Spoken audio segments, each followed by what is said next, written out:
Ladies and gentlemen, the president of Linda Hall Library, Dr. Eric Dorfman.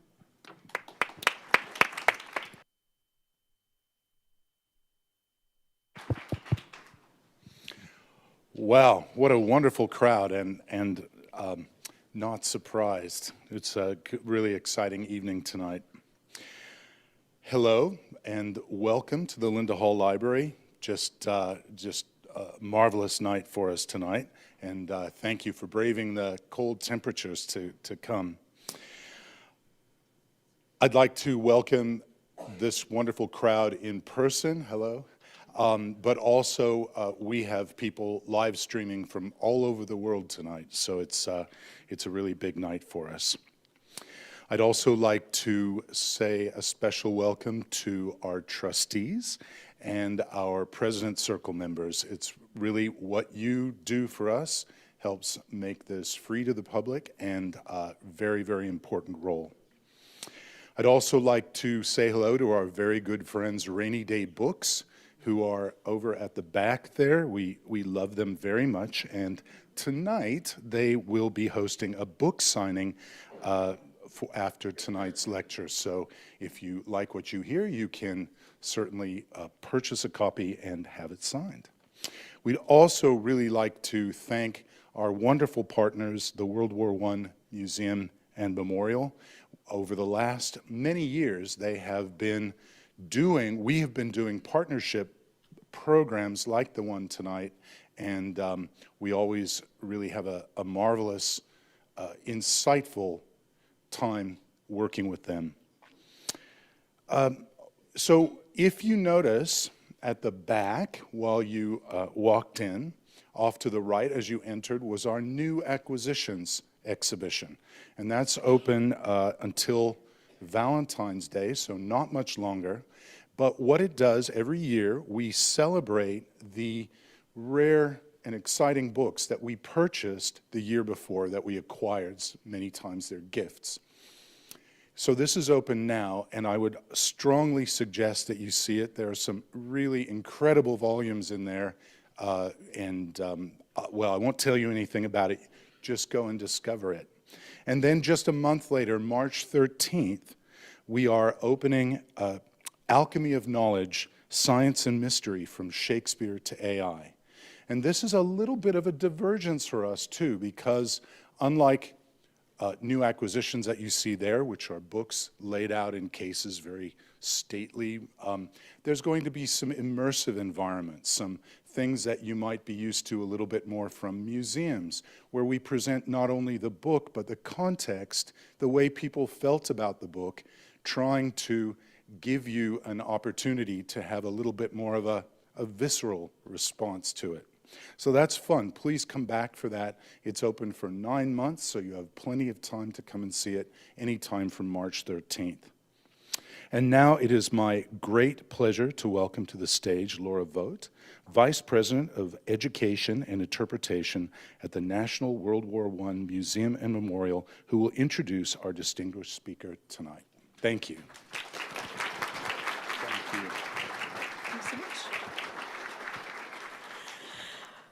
Oh, thank you, and good evening, friends. It is lovely. Oh, I'll do that again. Good evening.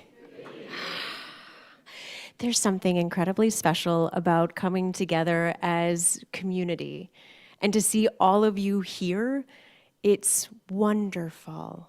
It is an incredible, fabulous act to be together as a group of learners.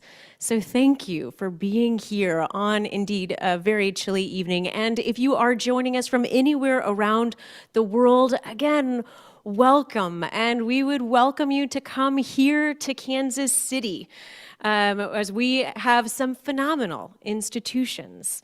This evening is part of a long-standing partnership between the National World War I Museum and Memorial and the Linda Hall Library, two institutions that are committed to exploring how science, history, and human experience intersect, especially at moments of global transformation. In World War I, it was not just a military and political rupture. It was also a crucible for scientific innovation and ethical reckoning. And few figures embodied the intersection more powerfully than Marie Curie, whose work during the war quite literally brought science to the front lines and reshaped medicine, research, and opportunity for generations to come. And it's my pleasure, truly, to introduce our distinguished speaker this evening. Deva Sobel is a best-selling author of stories behind scientific discovery. Her books include Longitude, Galileo's Daughter, The Planets, A More Perfect Heaven, and The Sun Stood Still, and The Glass Universe. In her newest book, The Elements of Marie Curie, Deva Sobel has crafted a luminous biography, one that captures both Curie's scientific brilliance and her enduring influence during a world at war, as well as the paths she helped to forge for women in science. Friends, will you please join me in welcoming to the stage Deva Sobel.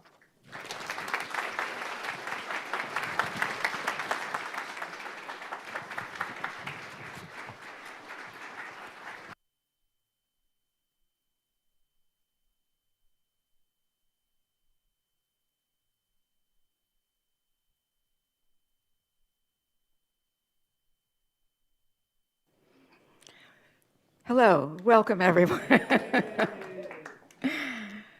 Okay, yes, and I'm thrilled to be back at the Linda Hall Library. I've been here before. It is a happy place for me, and I'm happy to see such a big crowd.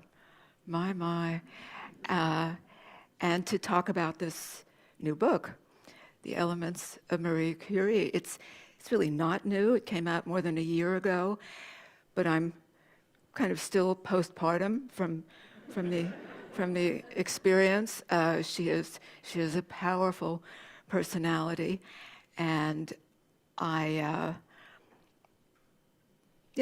just that. I'm excited to share this story with all of you, and to say first of all that this book grew out of the previous book, which often happens. So my last book was called The Glass Universe, and it was about a group of women who worked together at the Harvard College Observatory, which was a big surprise to me. I don't think of Harvard as a place where women got to work in the late 1800s and early 1900s. But this was a special situation. They got to work from photographic plates and do astronomy in the daytime and make discoveries that are still being used today. And all through that book, I kept being surprised by what the women had done. And it became really embarrassing. You know, here I am, I'm a woman, I'm interested in science. Why am I so shocked at the accomplishments of these women? And I thought probably it was a result of having grown up in the 1950s and just absorbed a lot of negative attitudes about women that were in the air. And I didn't realize how widespread that was. You know, people who, you know, would I call myself a misogynist? No, but I had that attitude. And then I always ask as many people as will agree to read the manuscript for technical accuracy. And one of the people on my committee for this book was Alyssa Goodman, who's a professor of astronomy at Harvard. And she apologized early on. She said, you know, I'm not really paying attention to your scientific explanations because I'm so gobsmacked by these women. You know, here I am. I've heard all their names. I know this story, but I know somehow I never realized they were actually doing science. So there it was again. And I thought, you know, this is probably of epidemic proportions. And that made me want to tell more stories about women who were really scientists, because there are a lot of them. And my editor immediately said, well, how about Madame Curie? There hasn't been a biography of her in 30 years. And I thought, no, she's too famous. You know, everybody knows about her. I want some other story. I'll keep looking. And then I got asked to review this book. So this is a compilation of about 30-some profiles of women chemists. And of course, Madame Curie is in there, as is her daughter, and one other person I recognized. The rest were all new to me. And so that was interesting. But then, as I read, several of the women had spent time working for Madame Curie. Ooh, and by the fifth or sixth one, it really started to look like a network. And I got in touch with the Curie Museum in Paris. You know, how many women passed through her lab? Oh, about 45.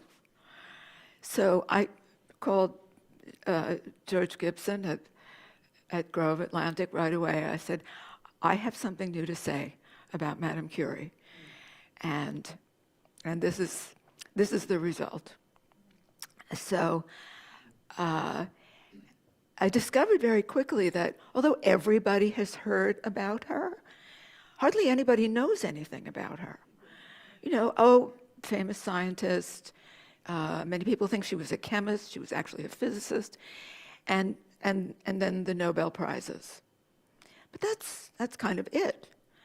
And certainly I didn't know any more than that at the beginning. So I started out by reading all the existing biographies.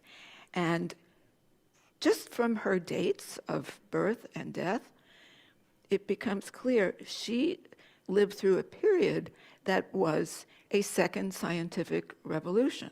So she witnessed the discoveries of X-rays, gamma rays. She came to science at a time when the atom was still a questionable concept, but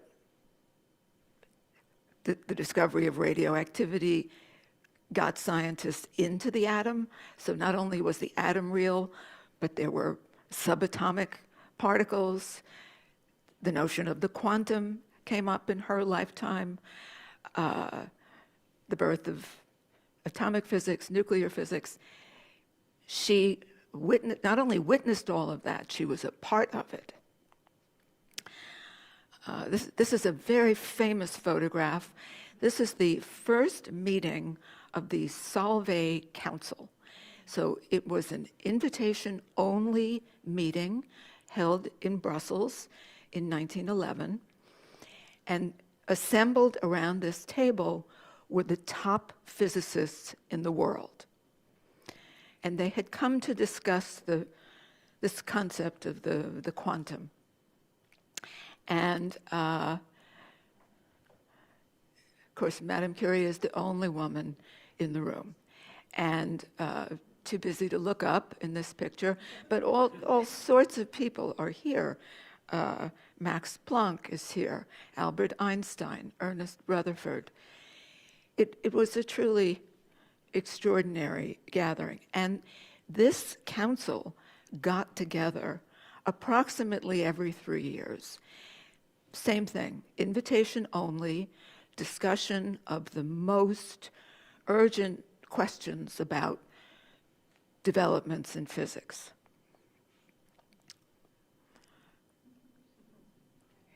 Yeah, I think this one was 1913. She is one of only 3 people in a hat.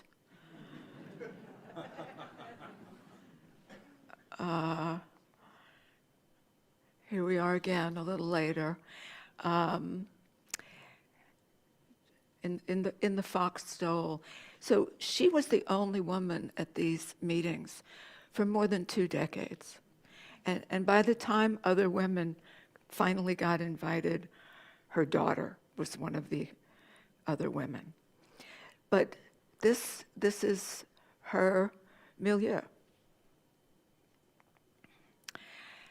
So she had 2 daughters. The younger daughter, Eve, wrote the first biography of her mother, which was just called Madame Curie. And she says at the beginning of that book that there are so many outsized moments in her mother's life that one is tempted to tell her story as a legend.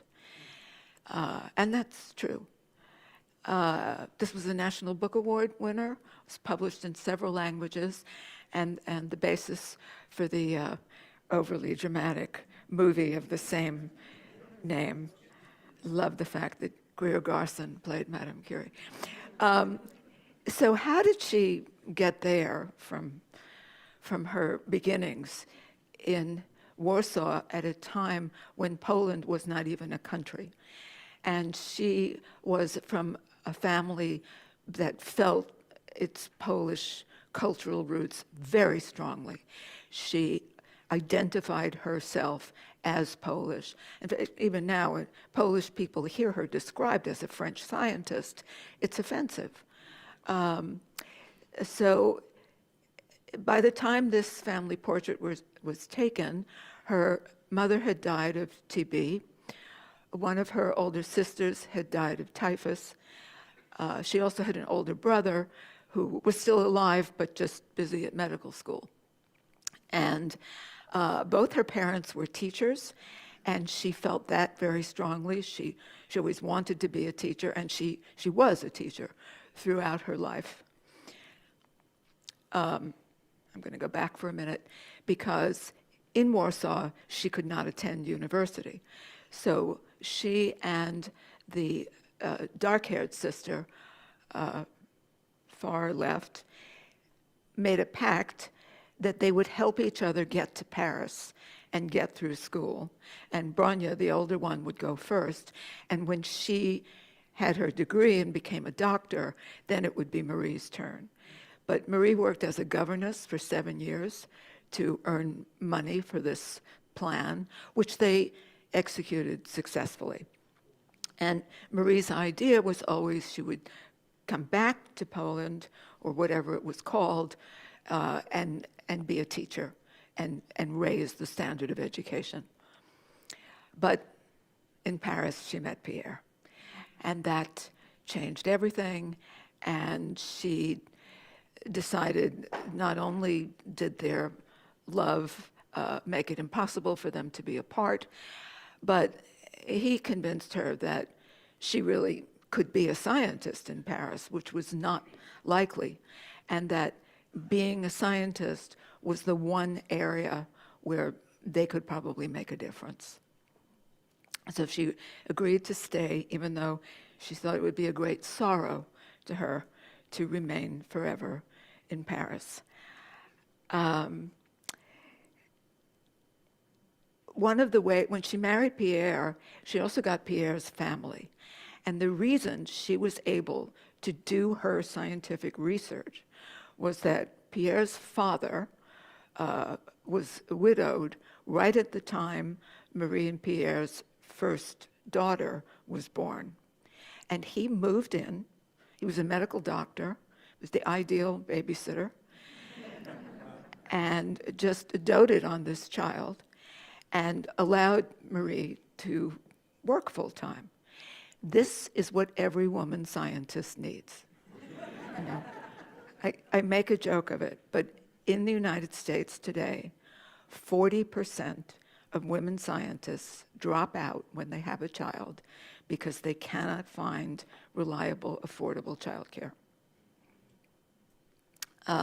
So this is the Linda Hall Library's copy of her doctoral dissertation. All of that work on radioactivity started out as her project. It was not Pierre's project. And notice she signed herself M. Skłodowska Curie. So you always see them pictured together. Actually, what happened was, so X-rays had just been discovered in 1895, and then in France, Henri Becquerel was curious about X-rays, and he was looking for other ways they might be generated, and he fell on what he called uranic rays, which came from any compound that contained uranium, but especially from uranium. And she started looking at those because the whole scientific community was caught up with the X-rays. In that first year, there were about 1,000 scientific papers written about X-rays, and nobody was picking up on the uranic rays. So it was a good topic for a young person to get involved in. And the first thing she did was test every other element. Did anything else give them off? And yes, there was one other known element that did. And then when she was testing ores, there was an ore that had more of these rays, which she called radioactive. Instead of uranic rays, first she called them Becquerel rays, and then came up with this term, radioactivity, because the materials were radiating. And that's when Pierre got interested, because the fact that this ore was radioactive meant that there was an undiscovered element in it that was giving off this stuff. And she thought she could find it. And that would be really exciting. The periodic table was still a work in progress. So he dropped what he was doing, they worked together, and they identified something that they named polonium for Poland. And then within months, and they realized that actually there were 2 unknown elements in this ore, and the second one they named radium, which I had always thought was for its extreme radiant activity. But I recently learned that in Polish, that root, that rad root, means joy. And whenever they talk about their work, they talk about how wonderful it was to be in that dilapidated shed where they worked and just be doing this exciting, backbreaking, stinking work that they loved. So at the same time she was teaching, she'd gotten her teaching certificate, and she was teaching physics at an academy for young women who were going to teach in secondary schools. This is her colleague, Paul Langevin, who taught mathematics at this same school. He had been a student of Pierre's, and they were all very good, very close family friends. And then she and Pierre won the Nobel Prize in Physics in 1903, when it was a very new thing. She was the first woman to win one in any field. And the reaction to the fact that this young husband and wife were sharing the prize with this established scientist, Becquerel, it was just a worldwide sensation. And they became the focus of all sorts of unwanted attention. They couldn't get anything done. They felt that fame had just completely ruined their lives. No privacy, no time to work. And this was their shed where they did this landmark work. It was a woefully inadequate space. The roof leaked, there was no heat. They did most of the boiling, stinking work outdoors, but sometimes they brought it indoors. They had no ventilation hoods.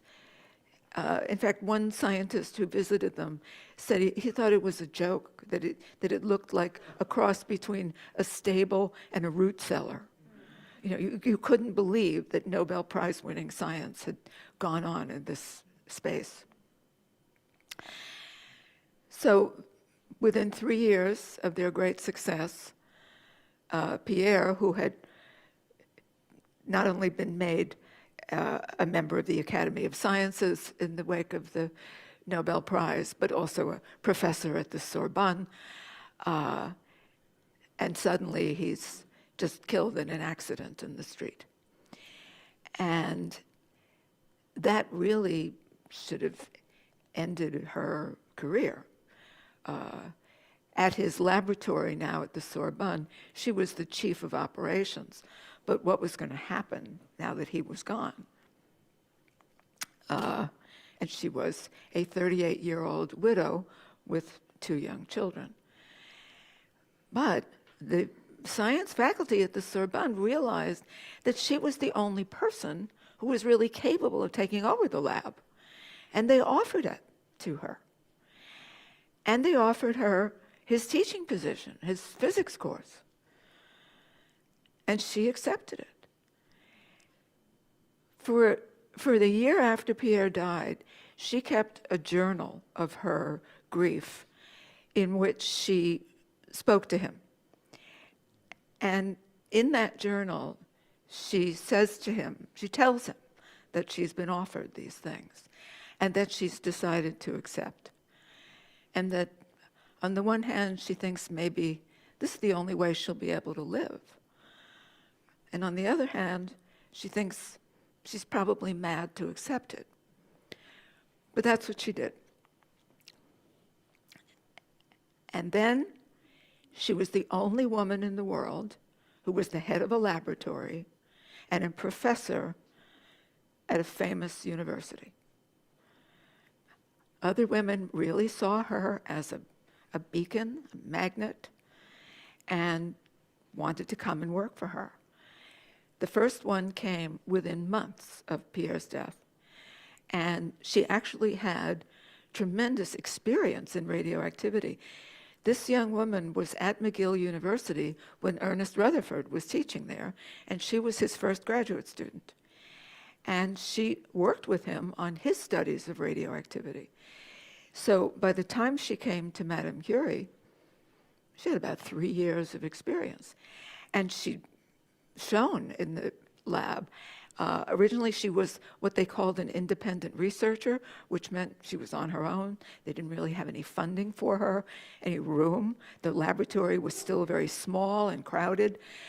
But Andrew Carnegie gave the Curie lab $50,000 to support research, and then she could offer people like Harriet Brooks stipends to fund their research. And she offered the first such scholarship to her. But Harriet decided to get married and drop out, which was one thing. But later, and not too long after that, she convinced herself that women were not fit to do science. And she spoke about that publicly. Sometimes I think she had to convince herself that she'd done the right thing. And maybe that was why she turned against the idea.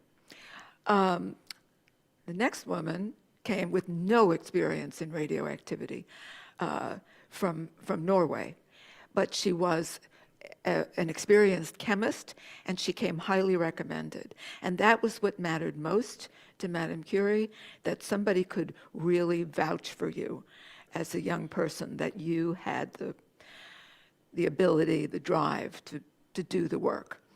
And Ellen Gleditsch stayed for 5 years. While she was there, she also earned a doctoral degree and went back and was the first person in Norway to do any work in radioactivity, and stayed with it, and eventually became a full professor herself. A lot of these women just disappear. So the third one was a woman named Lucie Blanquier. And this is about all that's left of Lucie Blanquier, not even where she was born, all that's known is she had been a student of Madame Curie's at the Teaching Academy, and she became a teacher at that sort of school. She taught at several of them, and she wrote a handbook about radioactivity. And so for a while, she came and worked in Madame Curie's lab. And so these are not beautiful-looking books, but this book, the works of Pierre Curie, was something Marie helped create. She wrote the introduction to it and chose the portrait of Pierre that was published in the book. And then, as now a professor of physics at the Sorbonne, she wrote her own treatise, her own 2-volume treatise on radioactivity, which came out in 1910. This, I believe, is the Linda Hall Library copy of that book. And you notice, even though this is her book, completely written by her, she signs it Madame P. Curie, and the picture in the front is of Pierre. Oh, I went backwards, sorry. So this book was very widely read and regarded, and was one of the reasons that she was put up as a candidate for election to the French Academy of Sciences. No women had ever been in any part of the French Academy. And there was a big debate about whether women should be allowed in. But she had enough supporters to get her name on the ballot, but not enough to win the vote. So she was not voted in. And this was in January of 1911. So that was a bad start to the year for her. But it was also bad for the Academy, because not being a member, she hadn't been able to present her own research results at their meetings. She'd have to get a friend to present them. But now she couldn't be an evaluator of other people's research, even though she was the top expert in the country in her field. And she couldn't help decide who should get what prize money. So in a way, it was an embarrassment for the Academy as well. So this was January 1911. November of that year was that first Solvay Council meeting, when she is invited as one of the top physicists in the world. But as soon as that meeting ended, the newspapers became full of a scandalous account of the affair between Madame Curie and Paul Langevin. So this is now about 5 years after Pierre's death, and the two of them, who had been very close friends to begin with, he had been crying to her about his unhappy marriage, and she really thought he was leaving the marriage, and his wife didn't want him to do science. She just wanted him to make a good living. So I think Marie felt she was rescuing him for science, but it didn't work out that way. He stayed married, but she was seen as the villain in this disclosure because she was a foreigner and a homewrecker, whereas he was the husband and father of 4 children. And this was a terrible embarrassment to her. She was vilified in public. People surrounded her house. She felt physically in danger. And right in the middle of all this, she learned she was to win a second Nobel Prize. And this time, it was all hers. She didn't share. This was the prize in chemistry now in 1911. So now she's the first person she was the first woman to win a Nobel Prize. Now she's the first person to win 2 of them. And to this day, she is the only person who has ever won in both physics and chemistry. So she felt that she might disturb the solemnity of the occasion if she showed up in Stockholm, and she offered not to go. And they told her, "Don't be ridiculous. Nobody here believes the lies in the French press. Just come." And then, just a few days later, they changed their mind and they asked her not to come. And then she got angry, and she went with her sister Branya, who had helped her get through school, and her daughter Irene, who was obviously interested in science. And they had a wonderful time. Einstein, whom she had met at the first Solvay Council meeting, stayed friendly with her over the years. They were on other committees together. They went hiking together, and he defended her in the public scandal with Langevin, and just felt that it was outrageous that the rabble should be critical of her in any way. He felt she was the only person he ever knew who was completely uncorrupted by fame.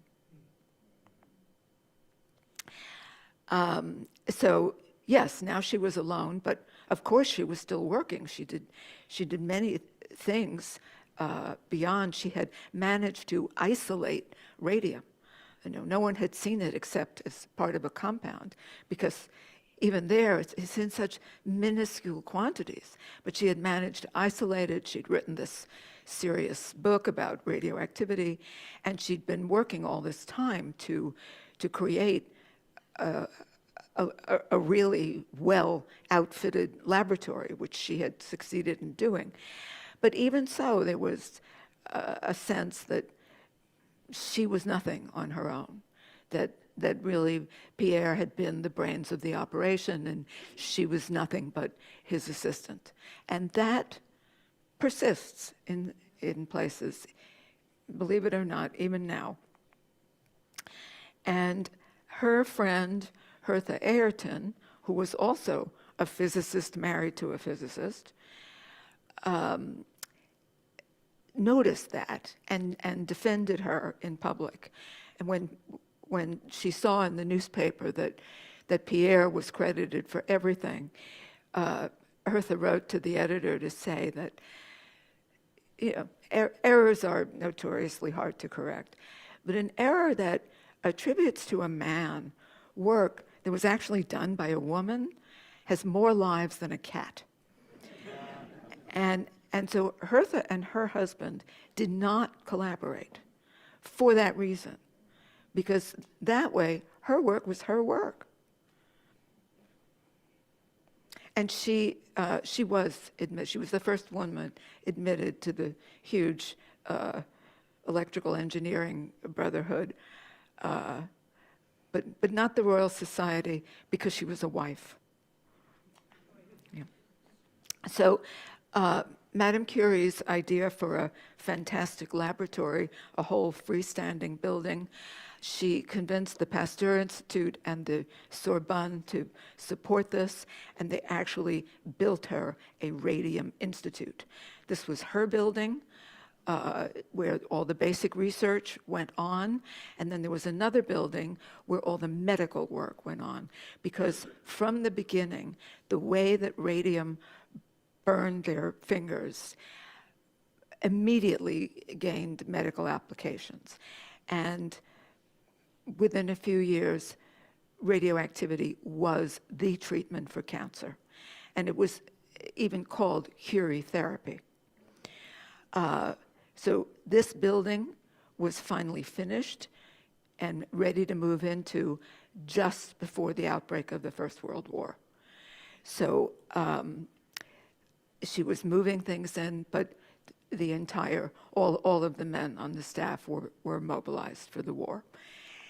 And she immediately realized that this would be the first time that X-rays could be used to X-ray wounded soldiers, and that the technology was not widespread yet, and the know-how, people who could actually go to the hospitals and take the X-rays. So she got someone to give her a car, which she outfitted with portable equipment, and she began driving around. She didn't even know how to drive yet. She had a driver, 2 hospitals in Paris where soldiers had been brought to use this equipment. And then she convinced the army to let her go out to field hospitals and as close to the front as they would allow her. Over the course of the war, she personally outfitted 18 vehicles. The army did many more, and the army called them petite Curies. And she would have to, at first, argue with the doctors that this was useful, but they were very quickly convinced. She She drafted her daughter as her assistant. Irene was about 17 and was going to university at the same time, also took a nursing degree, so she could be left at various hospitals doing the x-ray work, helping people interpret the x-rays. Hertha Ayrton in England invented an anti-chemical warfare device. And this is it. This is the Ayrton fan. And it was a kind of a flapper. So if chlorine gas was exploded in your trench or near it, you could use this to get it out. And it worked. And these were actually produced, mass-produced, and distributed during the war. Took her a long time to convince people, though, to take it seriously. Because Madame Curie and her daughter could not be everywhere, she also took it upon herself to institute a course for technicians. So this was a course for women. You had to be 21 years old, didn't have to have any special education, just be really motivated. And in 6 weeks, she would teach you everything you needed to know about electricity, X-ray theory, practice, and human anatomy. And off you would go. She trained 150 women during the war to do that work. And after the war, she wrote a book about her experiences and continued. See, this was an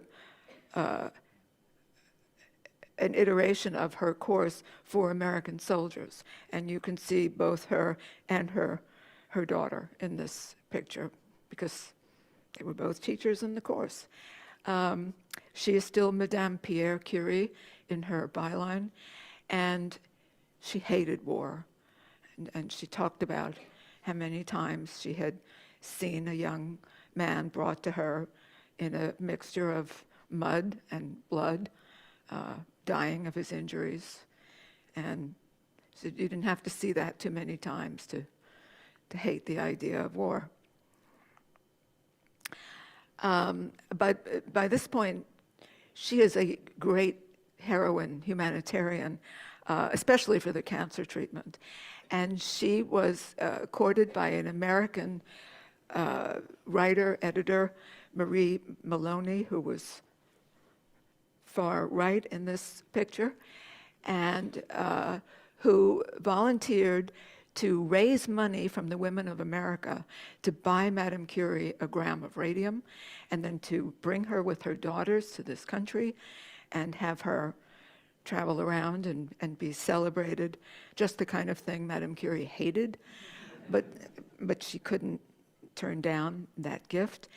And it was difficult for her because the reception was so enthusiastic that within no time she had her arm in a sling. People had just pumped her arm with, but she survived it somehow. Here she is receiving the gram of radium from President Warren Harding at the White House, or at least a symbolic representation of it. The actual radium was really at the Bureau of Standards, and she collected it later. So this was in 1921. She was back in 1929, another gift of radium for a Radium Institute in Warsaw, and this time it was President Hoover at the National Academy of Sciences in Washington. So as part of that first trip, she was offered an enormous sum of money if she would write her autobiography, which she just couldn't do. I mean, to her, that was the most ridiculous thing. She said, I could tell my life story in a paragraph. But it was so much money that could be used for research that she countered, well, she could write her husband's biography. So that's what she did. And again, she used that same picture of Pierre. So you'll see the book is in English. She wrote it in French, but this was commissioned by an American publisher. So they, of course, had it translated right away. And I don't know that it was ever published in French. I was not able to get a copy in French, but I did get a copy in English. I am a great fan of Bill Ashworth's Scientist of the Day blog. Hope all of you read that on the magazine. Yes, on the magazine, on the library's website. And he talks about different scientists, and there's usually a tie-in with some wonderful book in the library's holdings. So sometimes he has a book that's his personal copy of something, and he'll show that and say author's copy. So this is my copy of Pierre Curie, and I don't have nice book holding openers, but I thought you would enjoy this ruler that somebody bought me on the bottom.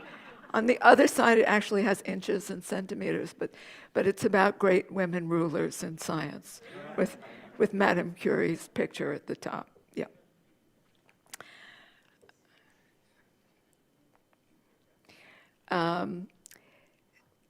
So Irene followed her mother into the lab, eventually became director of the lab.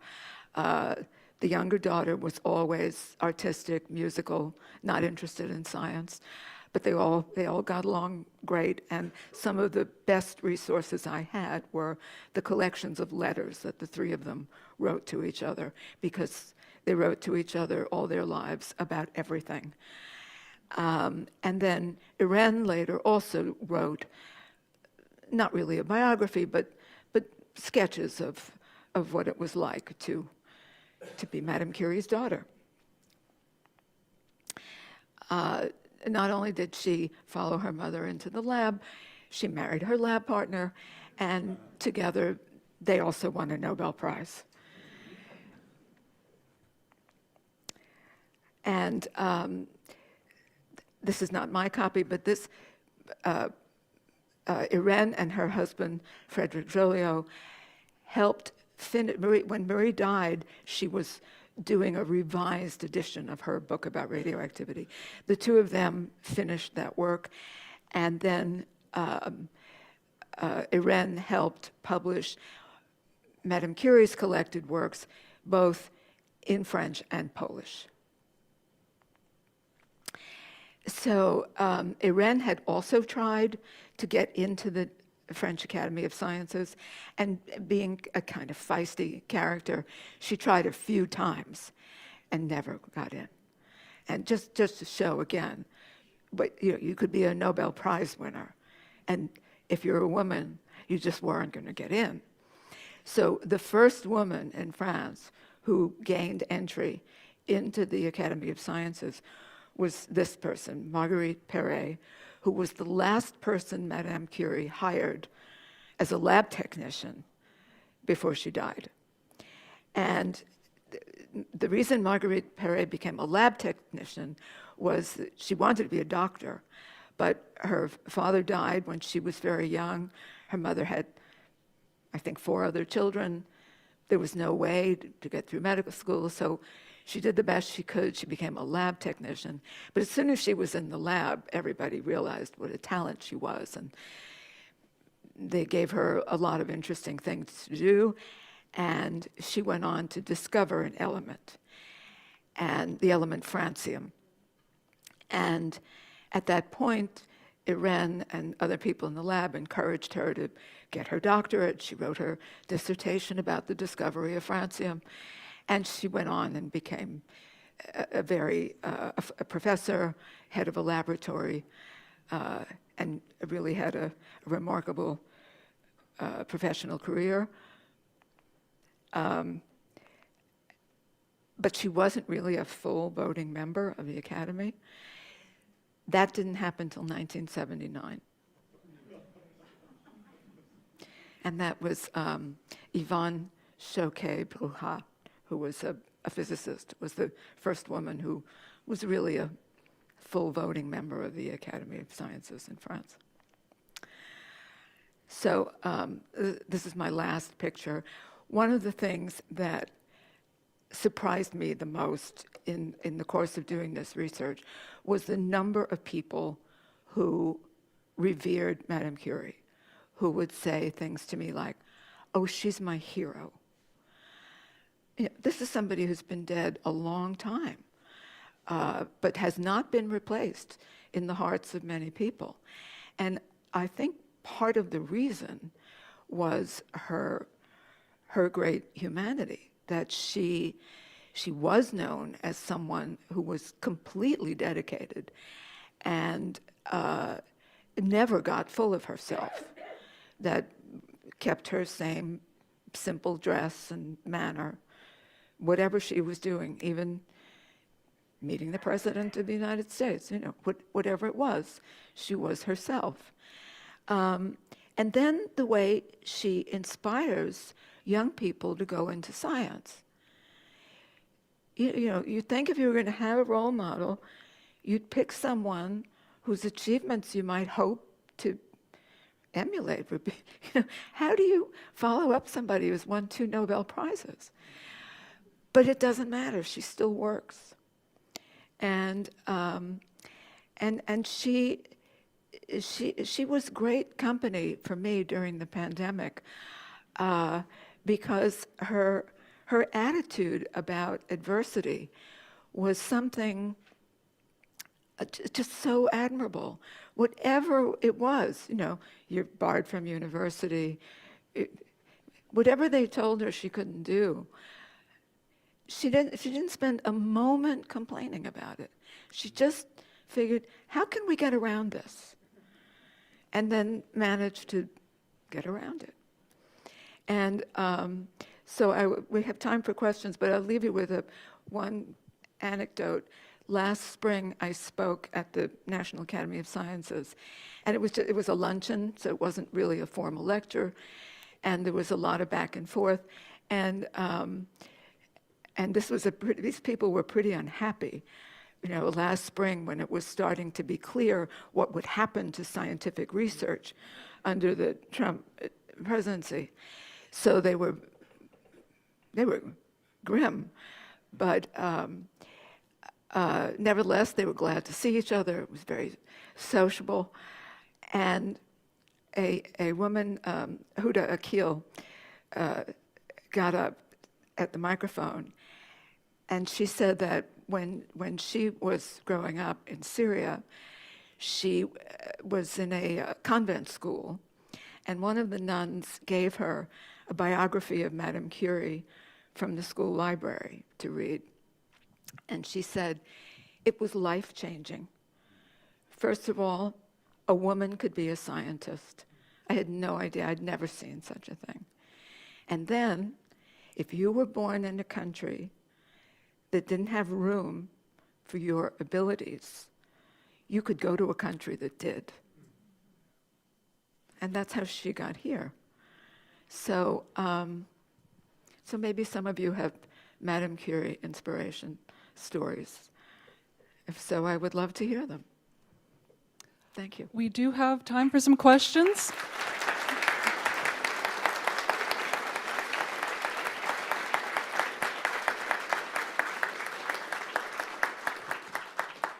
Okay, brace yourselves. The lights are about to come up. All right. When I read your book, one of the first things that struck me at such a young age, how many languages she already knew. I was so impressed with her intellect like that. Yes, people in Europe in general tend to speak several languages at an early age. And again, her parents were both teachers, so they were both well educated. And her father read English and would translate into Polish. The children didn't speak English. She learned that later. But she spoke Russian in school. They knew French and German. If you were a scientist, you had to have French and German, yeah. All right, we have a question from an online viewer. Did Mary Curie know about the women known as the Radium Girls, and did she make any comment on what happened to them? I'm very glad that came up because I didn't mention it. So, Madame Curie was aware early on that this material was dangerous because she could see what happened to her hands. But, you know, it was so interesting, it was so important, it had such tremendous use in various fields. She didn't worry about personal safety. But over the years, she became concerned, and they were careful to have ventilation hoods. They had periodic blood tests beginning around 1920. And people would start to feel really tired sometimes, and they'd be told to take a few days off and spend a lot of time in the fresh air. But then they all wanted to come back to work. But in, I think it was 1925, the first lawsuit. So Madame Curie is doing basic research, and then her colleagues are doing medical research. It was never her idea to put radium in paint, and then to use the paint on watch faces and instrument dials, and to tell the young women painting these things to, after they dip the brush in the paint that actually contains radium, to put it in their mouths and bring it to a fine point. So radium is similar to calcium, and if you ingest it, it lodges in your bones, and it has a half-life of 1,600 years. So several of these women started to lose their teeth. Their jaws broke. They felt terrible, sick, and a lawsuit was brought against the American Radium Company, the manufacturer of this paint, which was called Undark, to prove that this was an occupational illness. You know, this was before OSHA. And so it was at that point she became aware of their plight, and she did make a public statement about how they deserved medical treatment, sympathy, whatever compensation was available. But unfortunately, there was nothing that could be done for them. There was no way to get the radium out of their bodies. All right, final call for questions. Here's somebody. I've got you. Hi. Hi. Thank you for the book. Just a question. Each of the chapters has the name of a person, and then in parentheses, the name of an element. And I have read the book, and I'm like trying to figure out, what did the name of the element, how did that tie in? Did you figure it out? No. Oh, okay. Okay, well, this is great because, you know, usually I write these books and then I get invited to speak as a subject matter expert, but never as a writer. You know, how am I going to frame this story? How is it going to break down and be shaped and divided into chapters? And those are all things, of course, I think about a lot. So at first, I wanted it to be just about the women. It wasn't going to be her story with the women brought in, but it didn't work. So then each chapter had to be somebody who was either helping her, it was who she was. So it starts out Manya, which is her nickname in childhood. But then it's who she was. She becomes Madame Curie by chapter 3. And then it's who the other people are in the lab she's working with or she's mentoring. And sometimes, I mean, that person in the name of the chapter always shows up in the chapter. Sometimes there isn't much said about that person because, again, these women pass through the lab. Women's names fall out of the scientific record all the time. They fall off the papers, they fall off the prize citations. So it's hard to keep them in. And even the women who work there, some of those records are really fragmentary. So I've been criticized that some of the chapters don't say much about the people, but there isn't much known. So, but then the element, which element goes with what happened in that chapter? So that was kind of fun for me to put together as a challenge. And I thought, some people reading this book will enjoy that as a kind of subplot, if you will. And there's usually a reason. So the chapter about Iran, which is the beginning of the First World War, the element is lead, which is what the bullets were made of. So, no, I didn't have to say that. I think it was just kind of obvious. And then the chapter where Mrs. Ayrton and her fan come in, that was chlorine. So it's always something. And it's there. It doesn't jump out at you, I know, but that was my thinking. Staying near the front. It's impressive the amount of adversity that she went through, but the one thing that really impressed me when I read the book was she was ill so much of this story. Yes. So Madame Curie was ill much of her life. And what were those illnesses? It is possible that she was a TB carrier.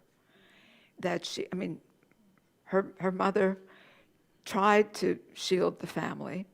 She had kept separate dishes. She stopped hugging and kissing the children. But that is not known that she was a carrier. She had some kind of kidney problem. She had problems that were related to radiation, especially X-ray exposure, which must have been, people always think it was the radium that killed her. But all through the war, she was taking X-rays all day long with primitive equipment, wearing a cotton smock. If you go to the dentist, they put a lead blanket on you and the dentist walks out of the room. So it was a combination of those things. But yeah, she spent a tremendous amount of time. She lost a whole year of just being bedridden, really, and not being in the lab at all. Towards the middle here. Thank you. I was wondering your thoughts on how women in science as a profession has improved in the 21st century or not. Kind of based on, I realized, like, looking at the pictures of the Sorbonne that, Madame Curie stood out as a female. It isn't much different in many rooms of science today. It isn't, and it's getting worse. So I'm not happy about that. And I think about that a lot. Women have to really, I think just talking about how hard it is, the childcare thing. Even if you make it and you're there, that's going to be a problem. Can we make it better? We could. But it would take everybody's agreeing that it was worth doing. And now I think the struggle is just to keep science funded and going. So many things are going backwards. I don't feel that in this room, in this building, but abroad in the land, there's a lot to be fearful about. So, and one thing I think about is the whole question of scientific research. What is it? And the fact that most people have no idea. Because how many people know a scientist?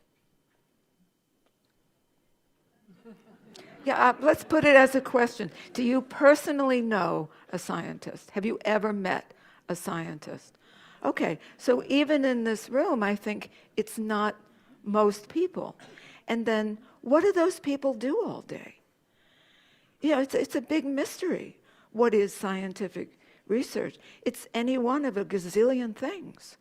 But years ago, I had the best job of my life. I had a column for Discover magazine where I just would approach various scientists and say, can I follow you around for 3 days and write about what you do? Because it's different. Everybody's doing something different. And I think if people had some sense of that, that would help. And there is this also this idea that women are given the boring stuff to do. Like the Harvard women, that's the story you'll hear.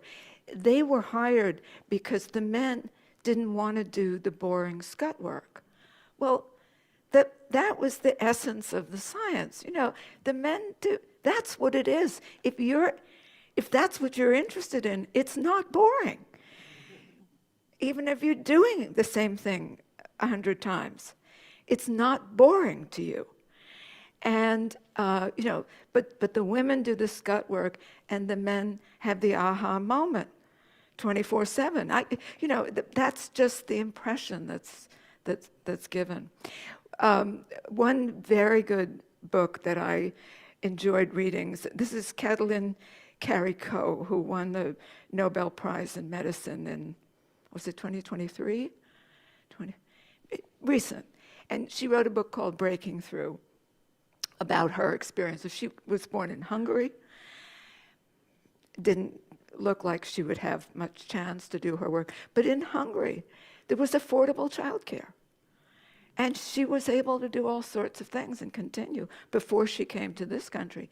And here, she was very rudely surprised to see what a different situation that was. But she says at the beginning of the book something like, a woman sits at a laboratory bench. Sometimes she sits for 40 years. You know, because that's what it looks like if you're on the outside looking in. Well, the person's just sitting there, you know. maybe looking at something in a microscope, thinking about, I don't know. That's why I tried to give so much detail about what they were actually doing in the lab. My friends tell me that when they read my books, they skip over the science parts.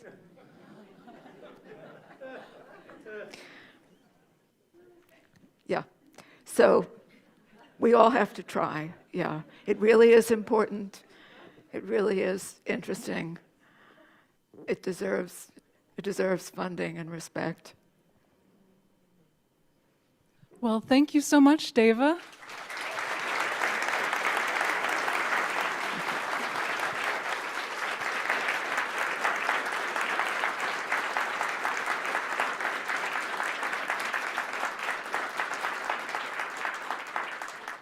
And thank you all for joining us tonight. As a reminder, Rainy Day Book is facilitating a book signing over in the west side of the room, so please join us for that. And to check in for all the spectacular programming we have at the library, visit lindahall.org. And for World War I Museum and Memorial, visit theworldwar.org. Thank you, and have a great rest of your evening. Great. Take this off.